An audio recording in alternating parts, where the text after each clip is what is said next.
Hi, this is Robin, and this video is going to be about making images moving from flat to fine art using chiaroscuro effects for depth and drama. Now, the goal of applying a chiaroscuro lighting effect to photos is to transform a very flat lit color, which is what I'm going to work with, but you could also work with black and white photo, into a moody image with very painterly contrasts between light and shadow. The goal is to evoke a sense of depth, dimension, and mood. So in this video, I'm going to show two different step-by-step workflows for creating a chiaroscuro effect in Photoshop. Now, what I have found is that the effect works especially well, or the look works especially well with portraits and still lifes. So that's what I'm going to use to demo. I'll use one of each genre and color photos. But part of my goal is to help you think like a fine art painter and the way they would think about approaching lightness and darkness when they're crafting a painting, but to do so as a photographer.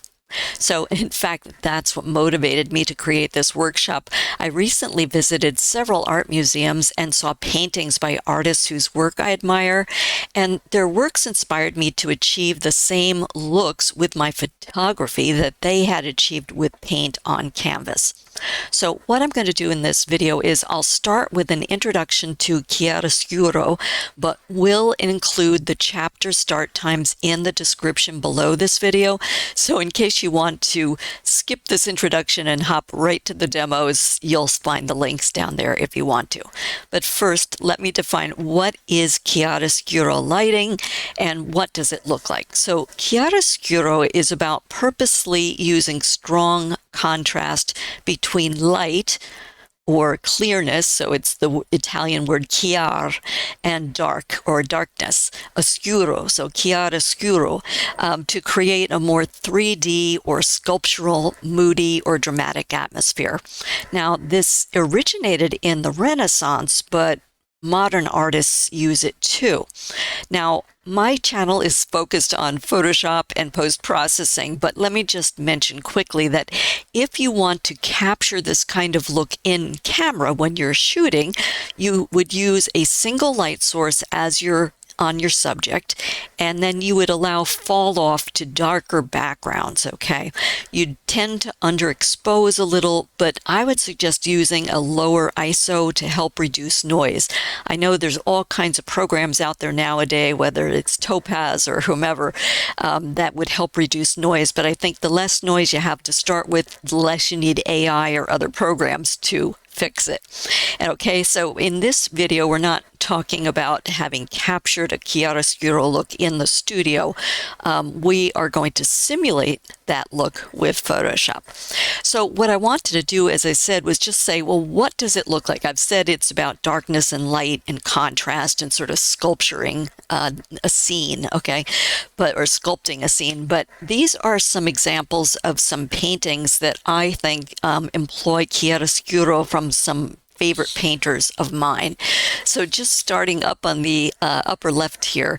So as I said, it's sort of the method or the technique started in the Renaissance. So this is a Caravaggio painting from 1601. And if you look at what he's done here, he's got a very focused light source, and it's illuminating the figures and the objects in the center of the image here. And then around them, it's cast into very deep shadow. So what this does is, at least I think so, is it draws us into the scene. It creates a sense of intimacy. It definitely draws our attention to the figures where the light is focused, these central subjects. So, and if you notice their surroundings here, it's not entirely black. You have a sense of, what is there in that room. So that's Caravaggio. An artist like him, had also inspired Rembrandt. So Rembrandt, as you probably know, is more of a Dutch Golden Age painter, who was influenced by the Renaissance. Now, this painting here of Rembrandt's was from 1632. Now, he adopted that same kind of directed light. You can see that here on his subject, and then the fall off to darker shadows to direct attention where he wants it to be, to create some separation between his subject and the background. Now, typically, and this is actually one of lighter Rembrandt's, but typically Rembrandt's style was a subset of chiaroscuro called tenebrism, and typically in his paintings the subjects are surrounded by blackness. So that's not what I'm going to be showing in this workshop. I'm showing more of the typical chiaroscuro where it's darkness and there's light fall off, but you have some sense of the surroundings.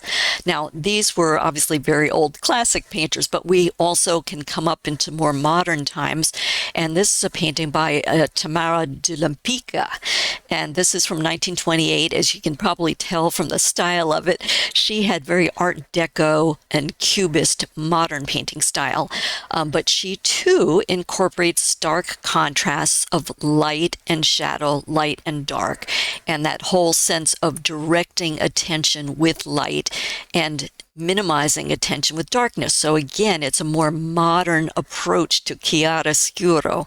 And then finally, one of my favorite artists, Edward Hopper, this is his New York movie painting from 1939, and you can see how he has used light to highlight the solitary usher and separate her from the seated theater patrons who are here in the darkness and in the shadow. We get a sense of the details of the theater. As I said, it doesn't go to blackness. You can see all the decor, you can see the chairs, you see the people, you see there's action, you can see they're watching something on a screen. But we definitely get a sense of the space in the theater. There's emotion, there's atmosphere. To me, one of the big things about Hopper is there always seems to be narrative, and he's used light and dark to help sculpt that narrative. So again, it's supported by chiaroscuro. So these are just some examples of, what chiaroscuro can look like in paintings. But as I said, we're not going to do a painted look. I'm going to stick strictly with photography, but try to tap into the same kind of sense of darkness and lightness. So what I'll do in just a moment is I will pause to set up for demo number 1.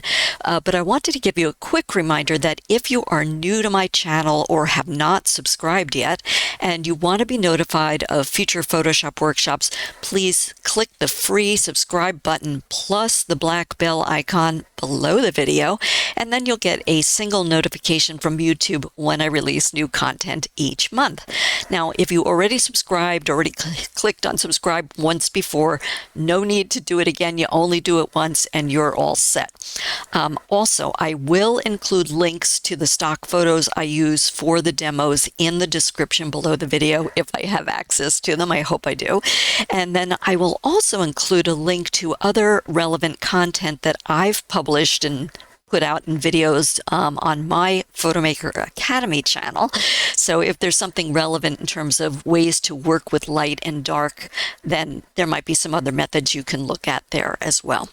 So with that said, let me just pause for a moment and I will get set up for demo number 1, which will be a chiaroscuro effect on a photographic portrait. So hold on.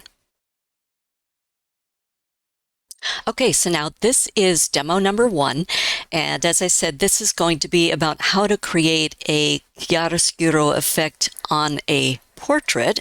And again, as you can see, it's a photograph. This is a stock photo from Pexels. I do not have the artist's name, or I would share it here. And hopefully, if I have the link handy to this to share, I will put it in the description below the video. So we're going to first, before we do anything, duplicate the background layers. So you can either click on the background image and drag it down to the add new layer icon, which is that box with the plus, or when you're on the background layer, you can do a Control or Command J to jump up a copy. They both accomplish the same thing. If you're not familiar with my videos, my Layers panel is up here at the top. My Properties panel is down here at the bottom. My toolbar is docked right. So hopefully that gets you oriented to where I am versus where you might be. Okay, so we've got our background copy duplicated. The first thing I want to do is convert this to a smart object. So right click in the empty space on this layer and come down to where it says convert to smart object and click. Okay, and when you get that little icon, that tells you that it's a smart object. And that will give us the ability to make modifications without starting over if we change our mind on the settings. So the first thing I want to do is step 1 is establish a base for the chiaroscuro effect. So we're going to make global lighting modifications at this step. Okay, so we're going to go up to filter at the top of the interface, click on that. Come down to where it says Camera Raw Filter, click on that, and wait for the interface to open. Here we are in Camera Raw. Okay, so if we're going to start up in this light area for the basics, okay, and so this is the foundations for the look. So in the exposure slider, what I want to do, as you saw from those paintings, if you saw my introduction, is we want to start making this darker. And you can see how flat this photograph looks right now. So in the exposure slider, I'm going to pull it to the left to start making it darker. And I'll just say right up front, this is not a formula. So I just look at the image and I gauge it. So whatever you're going to be working with, just use your own discretion about how dark it can go and what you want to do to work with it. Okay, so as I said, also with the chiaroscuro, it's a very contrasty look between light and dark. So I'm going to start pumping up the contrast for the base here. I do a little at a time and then I look.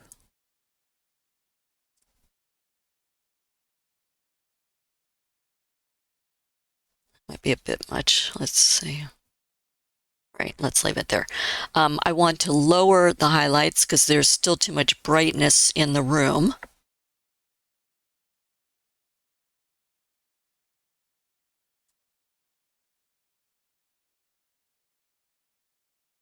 You can see in the background it's getting a little darker. Okay, let me stop there for now.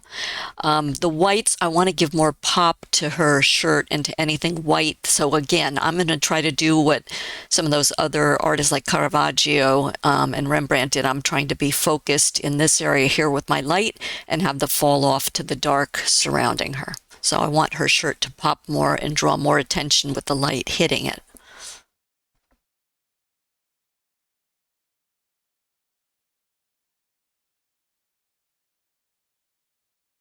Yeah, you can see it getting brighter. Okay, good.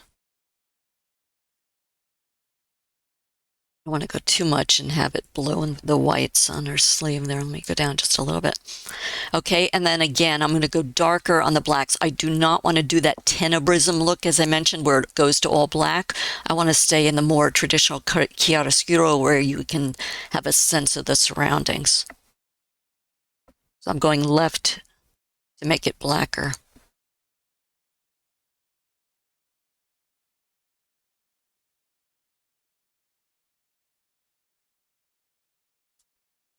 All right, I'll leave that there to start. All right, so we've gotten those done. So let me just see. We've gone from the original to this with those basic light settings. So now let's make some effects changes too. So again, I want to pop some details. So I'm going to increase texture.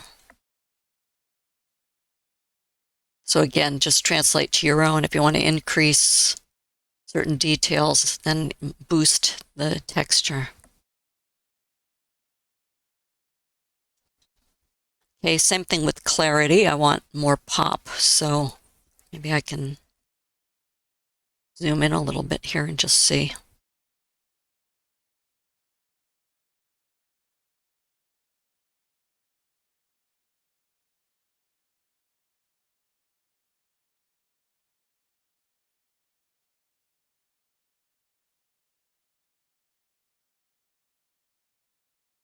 All right, Let me stay there. And then I'm just going to use a hint of dehaze. I tend to, if I'm going to use the dehaze slider at all, typically I'm usually going left and adding haze. If I'm going to dehaze, which is to the right, since it's a dehaze slider, I typically don't go above 5, but sometimes it justifies it. So I'm just going to stay under 5, and let's see what we do here. Okay, that's just a hint. And now I want to add around the outside, let me pull back out again here, a very subtle initial vignette around the outside, very subtle darkness. So on this vignette slider, as you can see, it gives you the clue what to do. So to the right is light vignette, to the left is dark vignette. So I'm going to go darker. And usually for me, if I want to do a subtle vignette, it's like -11 or -12. So yeah, let me just stay at 11 for now, because I can always add more vignette later. It's easier to add more later than to take it away. All right, so for me, and let's just see if that, okay, there we go. So you can see with the vignette added. All right, so for me, those two categories have been taken care of, so you can do it to your taste on your image as step 1. So once you get that together, click OK to return to the Photoshop interface. Okay, we've got that. And again, as I said, because you made it a smart object, you get a mask. So if anything didn't turn out quite as you want, because you got a white mask that's revealing everything, you could always use the paintbrush tool, and with black as your foreground color, paint away areas that you didn't want something to appear that did. Or if you said, I didn't go strong enough, or maybe I went too strong on the settings, you can, by having this smart object, you can double click on the words Camera Raw Filter. It will take you right back into Camera Raw with your settings. You can adjust them and then come back again. So I'm going to leave mine where it is, but just to let you know the benefit of having that smart object. Okay, so now that was step 1. Step 2, we're going to sculpt the light selectively in this image with dodge and burn layers. So we're going to add 2 new layers. One will be dodge and one will be burn. To add those layers, we'll go to the top of the interface to the layer menu. Click on that where it says new. Fly out to the right layer. So it's layer, new layer, click. And we get this dialog box. So the first layer that we're going to create is going to be the dodge layer. So I'll just name it dodge. And then you have a choice. I personally prefer to use, for the blend mode, soft light. If you like things to be more aggressive, then you can go with overlay, but my preference is typically soft light. So we'll choose that as the mode. And then you want to click this box to fill the layer with 50% gray. So click that little box, yes, and then click OK and watch the right-hand side. And we've added a dodge layer filled with gray in a soft light blend mode. So we're just going to repeat that process, only this time we're going to create a burn layer. Okay, so up at the upper left, layer, new, layer. This time it's going to be a burn layer. Again, the soft light blend mode. And then fill with 50% gray. Okay. All right, so now we've got our 2 layers. I'm going to turn off the eye on the top layer and activate the dodge layer, and we'll work here first. So what we want to do on this dodge layer, and I'll just maybe add to that to say that dodge means to lighten, okay, just in simple terms. All right, so in order to lighten, we're going to paint with the brush tool. So again, your toolbar might be on the left, mine is here. Click and make the brush tool active, so the black is behind it. Make sure that white is your foreground color, so we have black now. So you can either click on this little 2-headed arrow or press the X key and it will flip it. So make sure that you've got a brush painting with white on this gray layer, you want to be sure if you come to your options bar for that tool. So every tool has various options you can set for it. So come to where you see the little brush icon there and come down. You want to be painting with a soft brush. It doesn't matter which size as long as it's soft. Okay, so I'm okay with that. All right.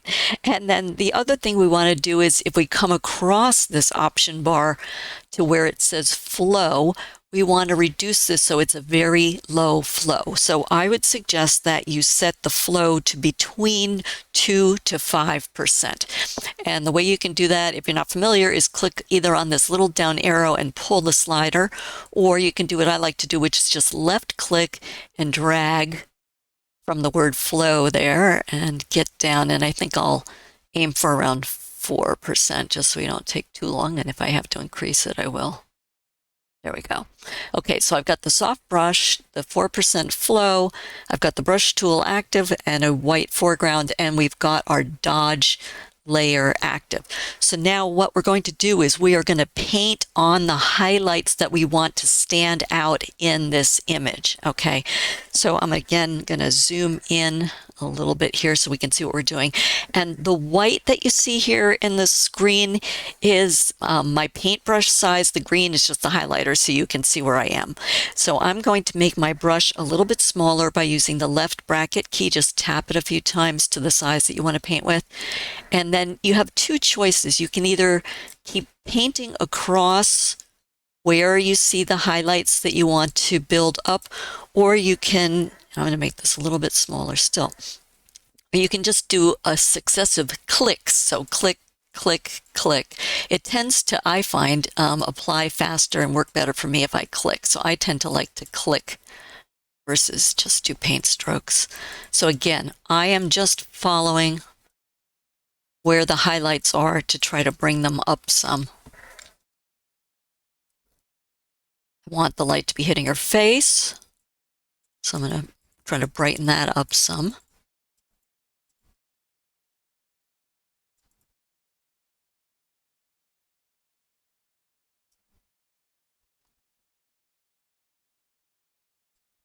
Okay, I did the tops of her arms and the tops of her fingers. I want to hit a little bit of this canvas up here. So to me, you don't have to have literal lines, but this to me is like an arrow pointing towards her. So if it's bright, it will draw attention. So the viewer's eyes will go to bright things and then get redirected. So that's my motivation for brightening that a little bit.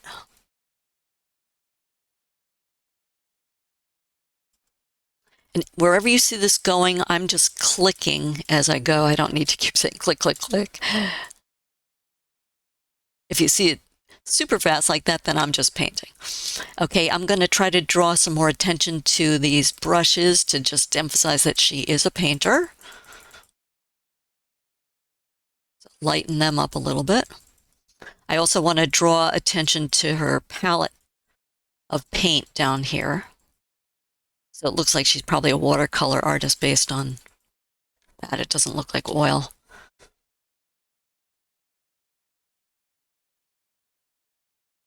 Okay. There's some more highlight in her apron. Let me pull back a little bit. Now, what you can do is if you alter option and click on the eyeball, this is what we're painting here. So we've got the 50% gray, and wherever you see the white is where I am painting with this paintbrush. So you can see where you're putting your highlights and emphasizing highlights, okay? And if I turn it off and on, you can see the whole idea is to kind of keep it subtle, but draw attention to areas in the image. Okay, so why don't I just say that that's good for this stage on the dodging. I think that's enough just to give you an idea, okay? So then we will move up, put the eye, click the eye visibility back on, and click on the burn layer to make it active, and then we'll do the inverse color. So burn will be darken.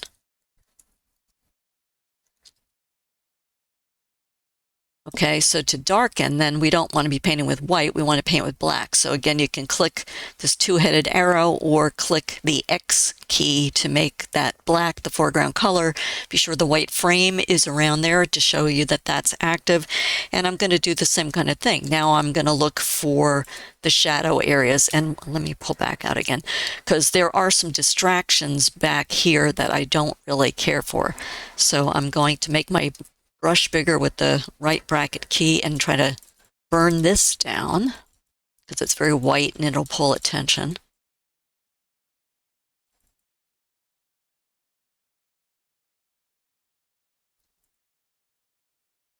Same thing with this. Honestly,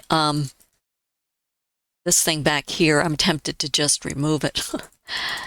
But if I was doing it just for me, for my own thing, I would click remove and get rid of that. Because this is not a documentary photo. Let me boost the flow up. So as I said, typically 2 to 5, but because I want to make a little progress a little faster here for the video, I'm going to boost that up, get rid of this distraction behind her head. You just have to look around and see what might catch people's eyes that you don't want to.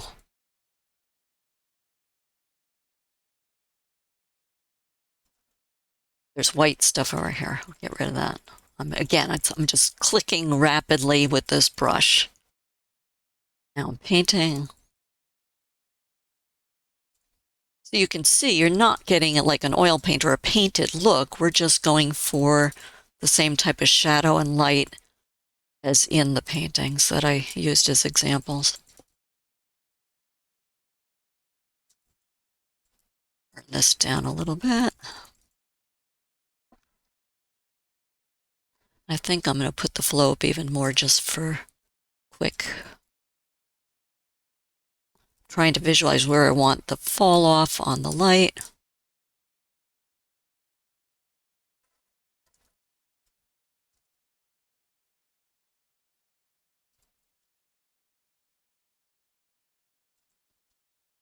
Okay. And again, you can check and see where you've been putting. You can see when the flow is heavier, a higher number, you get the darker. So you don't have to do that higher number. You can, because you'll be spending more time than I'm trying to spend on the demo right here.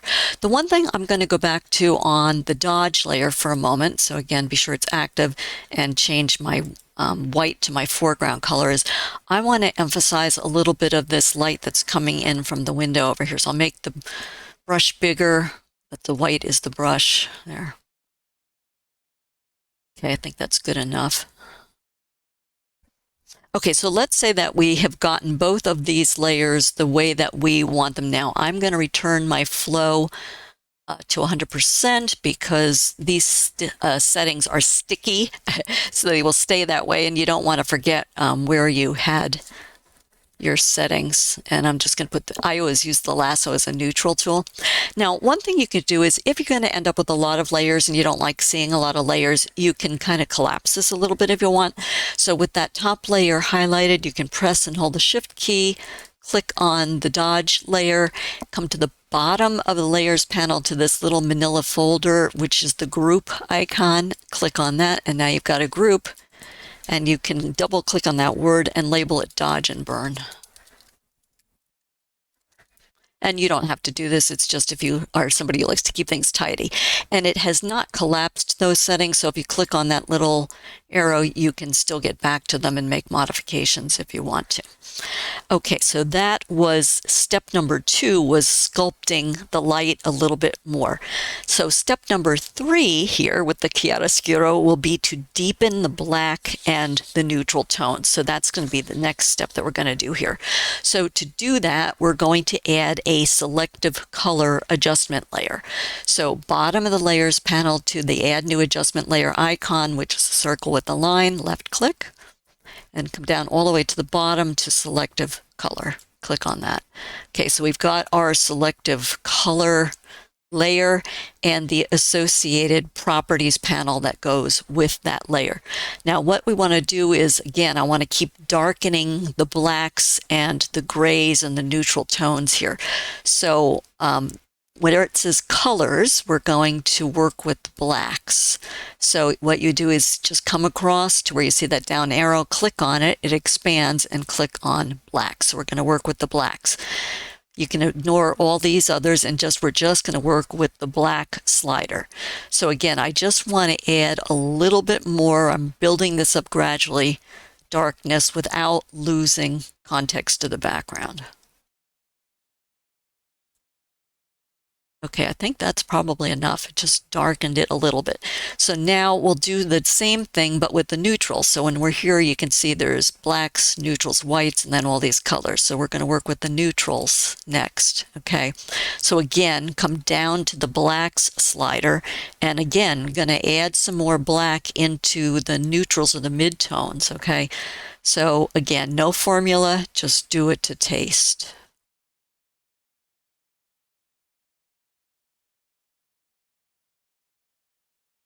I want to go slowly so I can see what's happening here. I don't want to go much darker than that. I don't want to lose the context of the studio. It's already getting a little dark, but I'll leave it there. Now, optionally, one thing you can do is on yours, I'm not going to do it on mine. If you want to put a little bit more color washes, I guess, for lack of a better term, or hints of color into your image, you can do that. So for instance, if you want to add a little bit of red into this, then you would go to the cyan slider and pull it to the left. So for each of these three sliders, cyan, magenta, yellow, you're getting two furs. There's two colors for one. So because it's a cyan slider, if you pull it to the right, you'll put cyan, well, let me just show you, into the image, okay? If you pull it to the left, you'll pull red into the image, okay? If you double click, it'll go back to 0.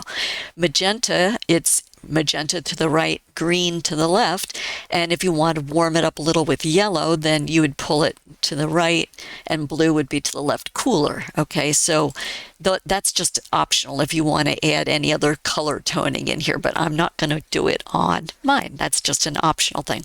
Okay, so now that you have as this step, your third step, your selective color and deepening of the tones, then we're going to add a stamp layer. So to do that, bottom of the layers panel, add new layer icon, box with the plus right there, and then we're going to do the claw maneuver, which means you're going to hold 4 keys at the same time. So it's Shift, Control or Command, Alt or Option, and E all at the same time, and it produces a stamp layer.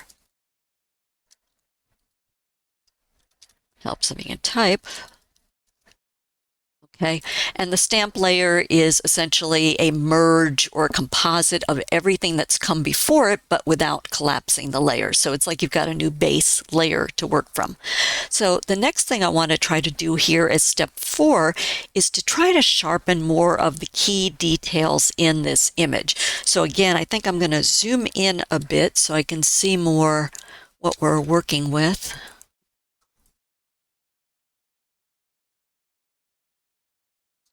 Okay, and the type of sharpening I'm suggesting that we use for this is high pass.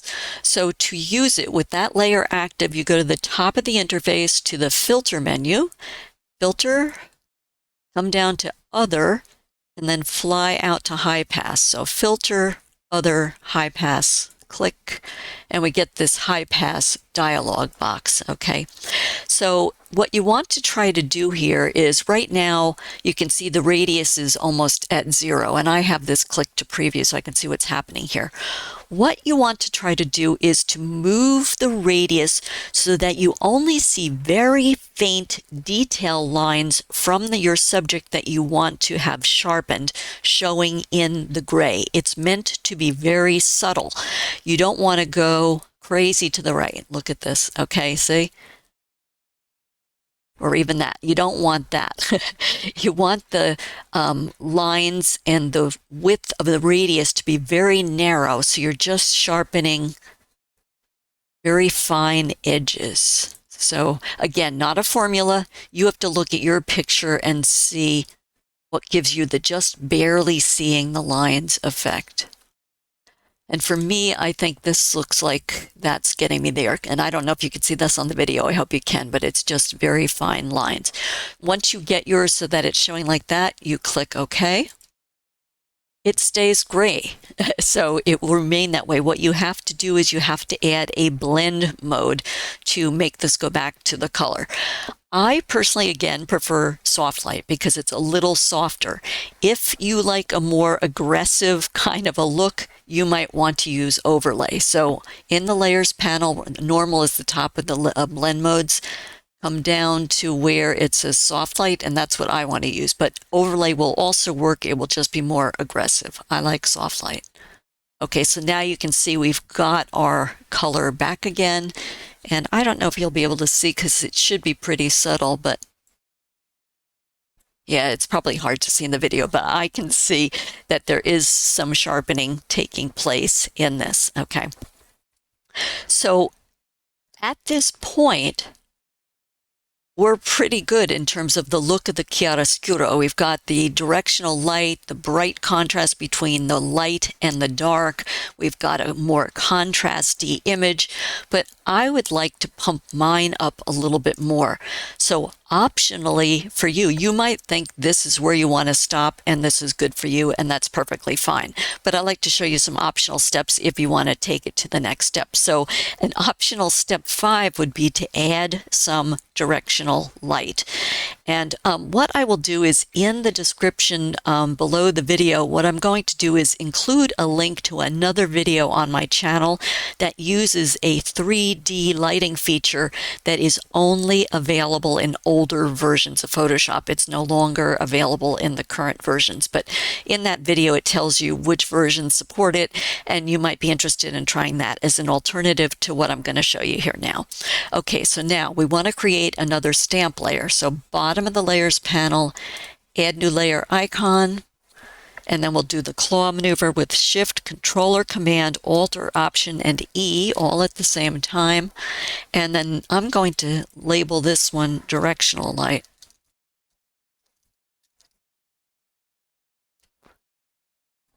Okay, and the way that I'm going to create this is, first of all, I'm going to convert this to a screen blend mode. So this box here are the blend modes.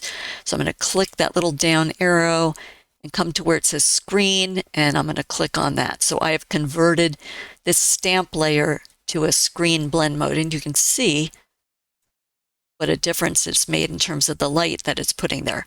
I don't want that light into my image, so I'm going to hide it, but I want to be able to tap into it.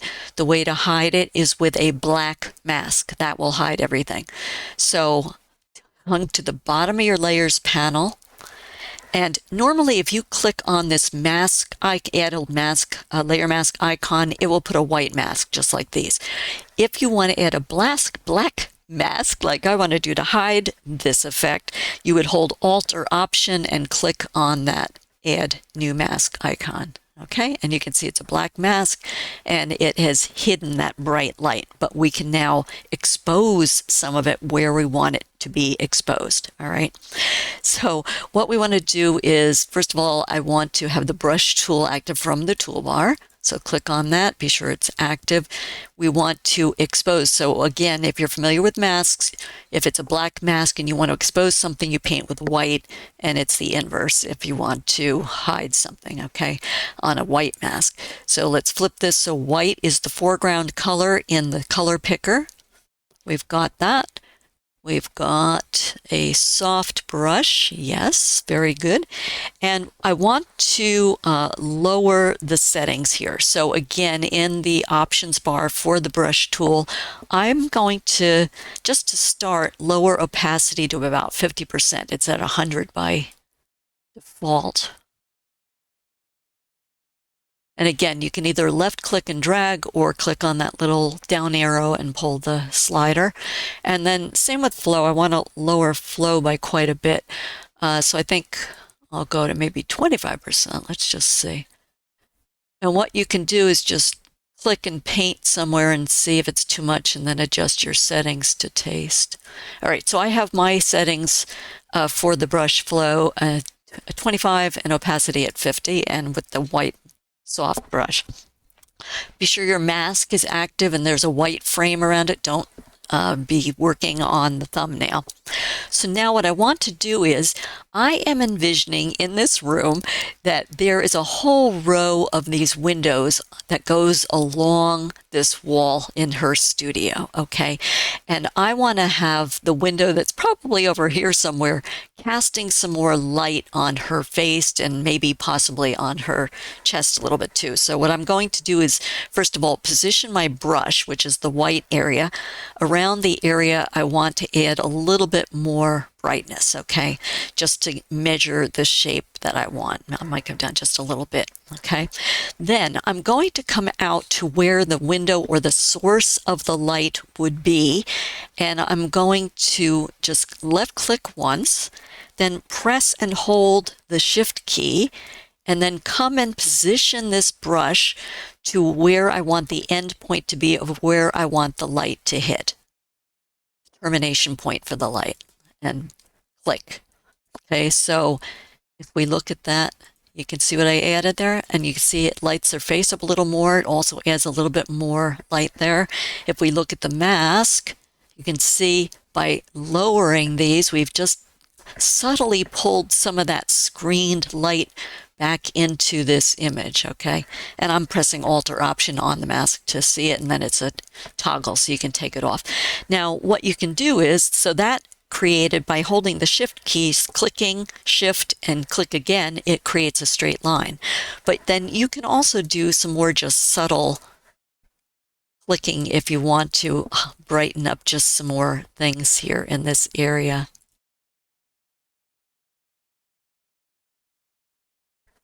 Okay. Or in the area that you want brightened up a little bit more. So I'm trying to build contrast between dark and light. So I feel pretty good about that. So I'm going to leave mine there. If in yours, if you feel like you've gone overboard or it's too much, you can always come to the top of the layers panel and come over to opacity and just either click and drag to reduce the opacity or click on that down arrow and pull the slider. All right, so let me again go back and adjust this back to the default setting so I don't try to use it another time and wonder why I'm not getting the effect I want. Okay, all right, so now another optional step is just to add a little bit more brightness and contrast. That you can try that if you feel your image needs it. Mine might be able to benefit from a little pop, so let's see. Bottom of the layers panel, add new adjustment layer, click. Brightness and contrast. We got the brightness and contrast layer added and the associated properties. So I'm going to add just a little bit more brightness and see if it makes the light areas pop some more. I don't want to go nuts here. And then again, we do want contrast in this kind of effect. So I'm going to pull a little more contrast. Not too much. I don't want it crazy. All right, so I think, yeah, see, you can see it's subtle, but it just pops it a little more, and that's what I want. You don't want it smacking somebody over the head. All right, and then the final optional step that I'll show you here, remember towards the beginning, when we were setting up for the base image, we did a subtle vignette. So now I want to add a little bit more aggressive vignette around this. So again, I'll add another stamp layer, bottom of the layers panel, add new layer icon, and then do the claw maneuver for the stamp layer, Shift, Controller, Command, Alt, or Option, and E. And this time I will label it vignette because that's what we're going to add here. All right, now the way I'm suggesting that you add the vignette is go to the toolbar, and there should be hidden behind that little triangle there an elliptical marquee. So, and I've customized my toolbar, so hopefully yours is there too. So that's the elliptical marquee. It looks like an oval and it's active. I've clicked on it. And now what I want to do is pull out that oval around the area that I want to be highlighted in the image. So I'm just going to left click with my mouse, pull this out. And if you keep that mouse button depressed and press the space bar, you can move it around and reposition. Okay, and then release, and then you have your marching ants selection. So then what I want to do is I want to add another brightness and contrast layer to create the vignette. So bottom of the layers panel, add adjustment layer icon, brightness and contrast, and you can see here it automatically adds that selection that I had dragged out there and that you'll drag out if you want to do this. Okay, now that's going to be too harsh of an edge for a vignette. So with your mask active and the white frame around it to show it's active, you come to the properties panel for that layer, and we go to the feather slider and just start pulling it to the right and really soften it a lot. You don't want to see the edges of where the vignette is. It should transition very smoothly. Okay, now the other thing we want to do is, as you know, with masks in Photoshop, whatever is white shows and or reveals, and whatever is black hides or conceals. And we want the vignette around the outside of the image. So we need to invert this if we want to make it darker around the outside. So you can either do a Control or Command I, or in that same properties panel for that layer, you can just go and click on invert. Okay, and then Alt or Option to make that mask invisible there. Okay, and reveal the image. So now, in order to make the outer side darker for the vignette, I want to click on this thumbnail and I want to lower the brightness. Okay. Watch the image, because again, it's not a formula. You just have to do it for your image. Oop, too much. Again, I don't want mine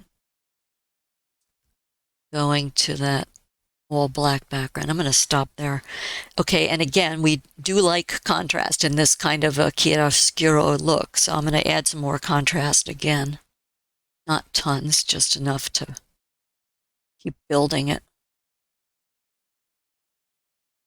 I don't want to go too crazy. I like round numbers. I'll go to 10. Okay, so I think for my image, I am where I want to leave this. And so let's go down and look at where we started with the original color photo. And as you can see, I mean, it was a pretty flat lighting, and it was just not a lot of mood or drama, or, you know, there's a lot of things to look at here. But once we try to build that chiaroscuro look, I think it has a lot more drama. You certainly are directing your viewer's attention to the main subject. You've given her some depth in this image, which we didn't have with that flat lighting, because she's now separated from the background. You know right where to look. And I think it has a little bit more of, you know, that Renaissance, or, you know, even the Edward Hopper and the Tamara de Lempicka or de Lempicka, you know, look to it. So it's given it a much more fine art kind of a look, I think. So I'm going to say that is the end of demo number 1 on how to create a chiaroscuro effect on a color portrait. And of course, again, there's no stopping you. You can try it with black and white and see how you do with that too. But let me pause here and set up for demo number 2. In demo number 2, I'm going to show how to do chiaroscuro on a still life, and I'm going to use a different workflow. So you'll have a couple options if you want to try different methods for different images. One or the other workflow might work better, and the second workflow is a lot shorter too. So hold on just a minute while I get set up for demo number 2. This is demo number 2, and we're going to walk through how to create a chiaroscuro effect on a still life image in this demo. And as I mentioned at the end of demo number 1, I'm going to show a different workflow, so you have a different approach you can try if you want to. And still lifes are pretty good for this kind of effect, so I thought it would be a good example to work with. And again, it is a stock image. This one's from Pixabay, and again, I don't have the artist's name to share with you, but hopefully I have the link so I can share this photo if you want to try to work with it yourself. Now, the goal here is to see what we can achieve with fewer steps and less masking than what I showed in the workflow for demo number 1. So first thing we're going to do is to duplicate the background layer. So you can do either a Control or Command J to jump that up as a copy, or you can take that background layer and drag it to the Add New Layer icon. Okay, so this is a background copy.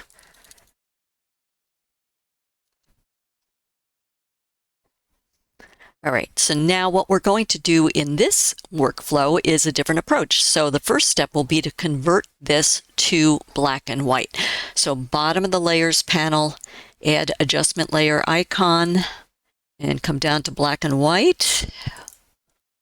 Okay, and it immediately adds that black and white layer, converts the image to black and white, and in the Properties panel associated with that layer, you can see you have all of the different color sliders that you can use to adjust the image. Now, you may also want to try just clicking this down arrow and trying, one of the presets that they have here, but we're not going to do that. We're just going to work with each of these colors and just slide it and see how it affects the image. So again, what you're trying to do is make areas darker in black and white, in black, that you want to be darker in your image, even though we're going to go back to color, and areas lighter that you want to be brighter in your image. Okay, so it's just a different way of setting up for the tonality changes here. So first I'll work with the red and see what that does. All right, so watch the image, because again, it's not a formula. You can see what it is affecting here. So I don't want to blow things out, but I want pops of light and dark. When I get close to where I want to be, I usually just click over in here and then click up and down arrows. Next, we'll do yellows and see what gets affected there.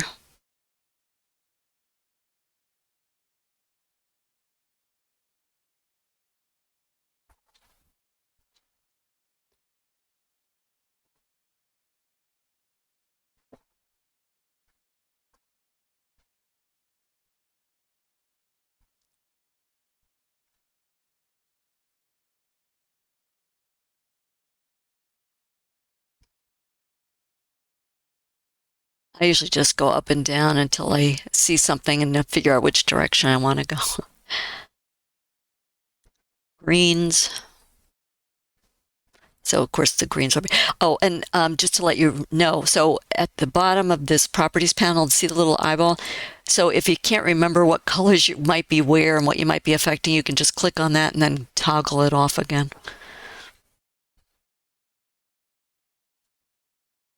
So this would be affecting these leaves up here. I don't want it too glaring. All right, why don't I leave that there? All right, then the cyans. That's brightening up the blues too much. All right, that's too dark.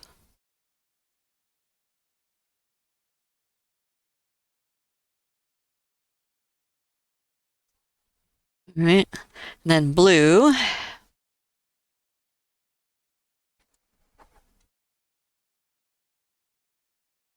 Oh yeah, so that would get really dark. All right, I don't need to be that dark.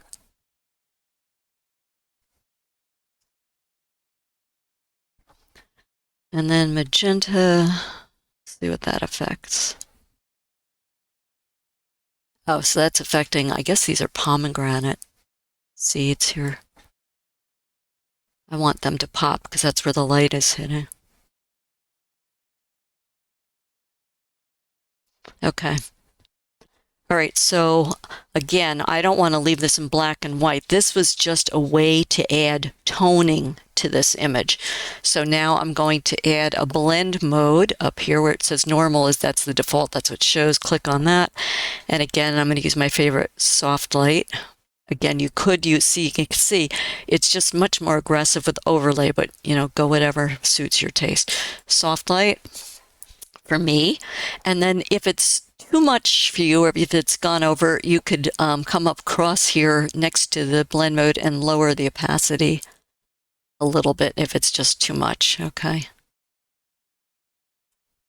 So yeah, so that's getting us into the darker tones, which is good. All right, so then as the second step in this workflow, after we've done the black and white adjustment layer, now we'll add a levels adjustment layer. So bottom of the layers panel, add new adjustment icon, levels. We've got our new levels layer added here, and we've got in the properties panel that's associated the level here. So I'm going to just work from the left to the right. So we've got the blacks. It's just a typical histogram. So blacks, midtones, whites. So let's just start with the blacks and see what we can do here. That's making it darker, obviously. That's not bad. One more tweak, all right? And then the mid-tones, we want to go darker, so again, we'll go to the right.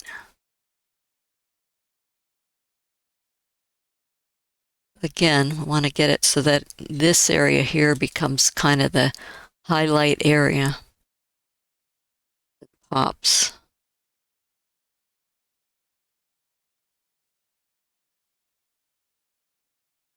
I'm going to leave mine there.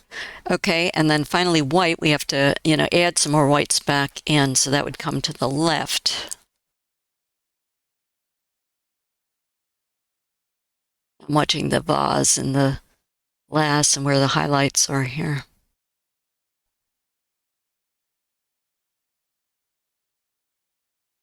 And I'm just clicking and dragging that handle, if you're not familiar. That's not bad. Yeah, I don't want it to blow out, so let me just come back and back it off a little bit. Okay, and then another thing you can experiment with while you're still here in levels, you may or may not want it, is, so this is the output bar down here. And you might want to try, if it's not dark enough yet, just darkening that down a little bit to see what that does. So I would pull on the right white handle and start pulling it towards the left to make the image darker. Yeah, that's actually not bad.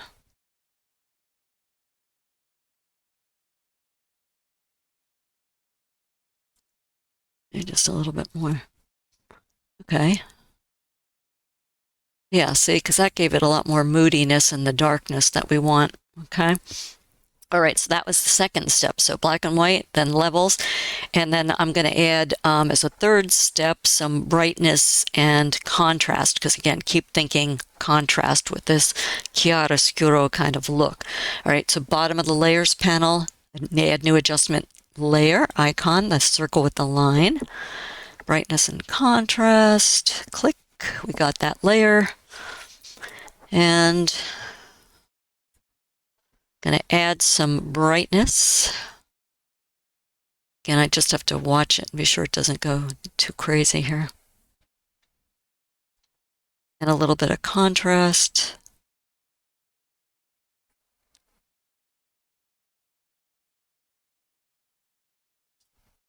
Too much.